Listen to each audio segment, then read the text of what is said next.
Welcome to the first of our series for Koa Wāhine Foundation as we are getting ready to launch our Kona September gathering. The theme for this gathering is Hoi Hoi Pilina, which means to restore relationship. The intention after every discussion is to answer one question. What relationship am I restoring? So we're going to begin the series with energetic exorcism. We covered this in a live we did for our May retreat, but it's very relevant this time as our Kumu Manu will be really integrating what this means. We'll be able to actually move in this through Lua and Hula. So Kumu Manu, would you like to take it away? Yeah, sure. Thank you, Keala. I first wanted to say that Koa Wāhine Foundation continues with another gathering where we will explore ancient and modern ways of relationship and being.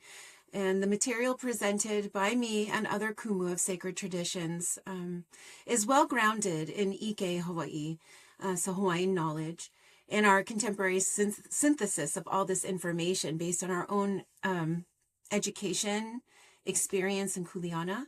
And so I believe that allows us to really thoughtfully root in and evolve our traditions, our respective sacred traditions. So I'm excited for this Ho'i Ho'i Pulina.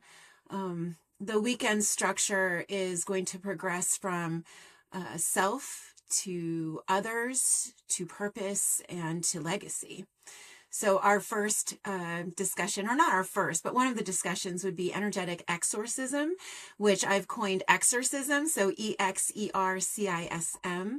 And it's more of a concept of where exercise doesn't just strengthen the kino, the body. It changes the energetic state from which we live. And, not every workout is about burning calories. Sometimes it's about burning away what no longer belongs to us and what no longer belongs within us. And so one of the great losses I feel of modern fitness is that we have reduced movement to aesthetics and letting off some steam, if you will. These are great benefits, yes, but I believe it goes far deeper than that. And it goes far deeper than how many calories we've burned, how many steps we've walked, how much muscle we've gained, or what our body may look like in the mirror.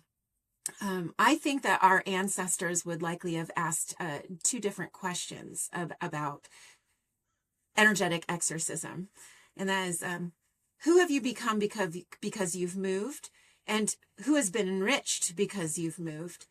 And so I think in Hawaiian thought, the kino was never separate from the mind, emotions, spirit, and relationship. But every movement changed like the whole person. It wasn't just isolating like we see in the gym. From paddling to farming, climbing, fishing, hula, surfing, even carrying water and training in lua.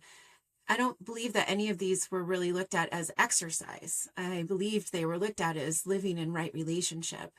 And so today we know something remarkable, and that is that exercise changes inflammatory markers, hormone production, emotional regulation, memory, executive function, and even how trauma is processed.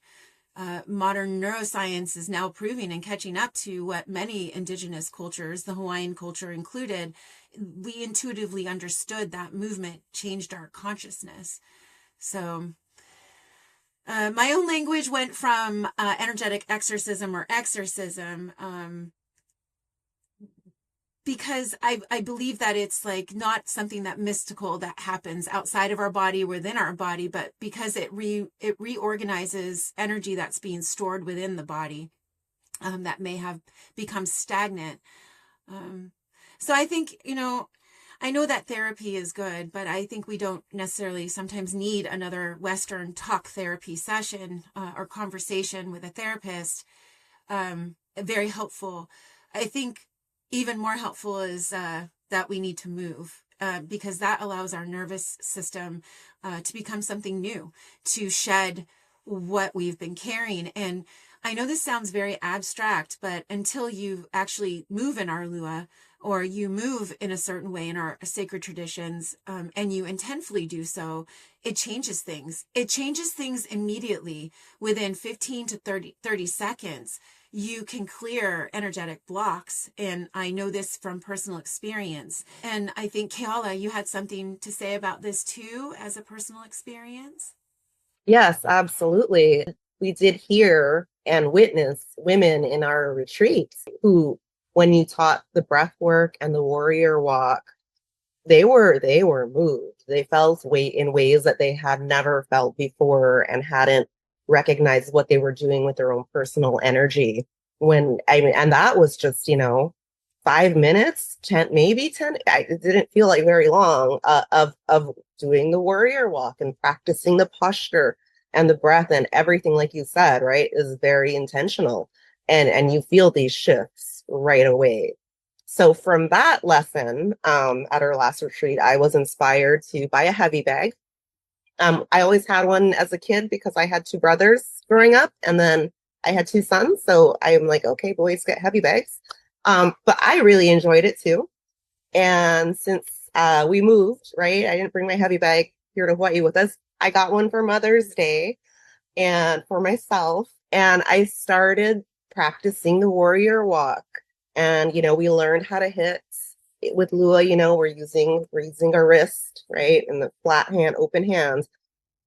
And so I took all these things that I had learned. One night I was playing music shoes. So I'm dancing and I'm just, going around my heavy bag, dancing, having fun. And then like, wait, I'm going to hit this. This is my prey.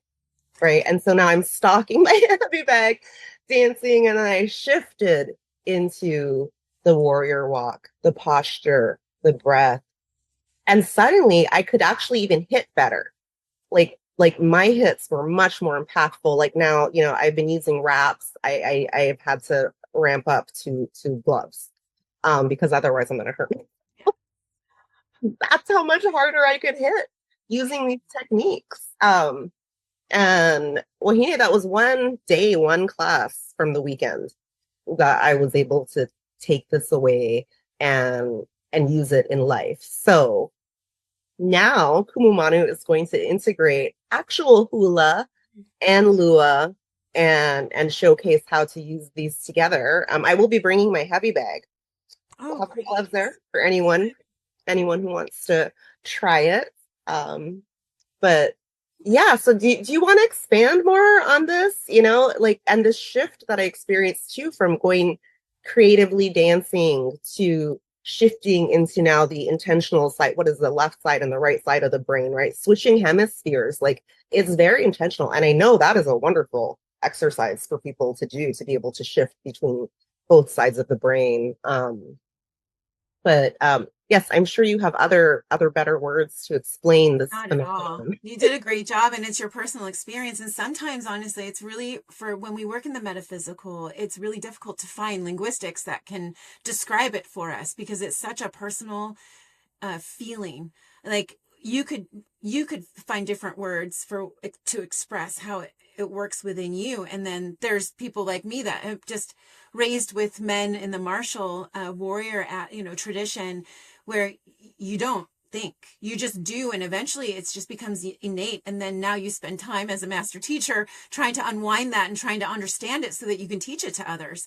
I think what was really, I saw very extremely impactful with the Wahine that were with us in May at Naniloa was to see them embrace my instruction, in a successive way, and to watch them not manipulate. I don't necessarily care for that word, but to identify, to harness, and to use and steward their mana, to be able to condense it, to be able to spread it, to be able to project it, and to match that with their breath and with their walking. So it's really easy, like just as a martial artist, it's really easy to do things when your lower body, your kane, the man is cemented to the ground. But as soon as you start into the real way of lua, obviously for the kane is battlefield, right? And also Wahine when they were on assignments. To get everything working and talking together, there's so many things that you have to take care, take into account as far as awareness, not just within yourself, but your surroundings, and then the ring around that surroundings, the surroundings that you're in. So there's micro awareness happening constantly, that your brain is sorting out your body, your skin is picking up on different things, and to be able to have control and get all of that working, and watching the wahine just come into themselves, draw all of their mana into their womb, and feel that mana, and then use it to hula, and then also for contact for lua, was just so remarkable for me to witness that, and was very deep for a lot of the wahine. They shared, some were emotional, and some even said, well, I think the analogy I used was all of the lines of electricity that you have going out to everyone that you're worried about, you're maintaining, draw it all back into like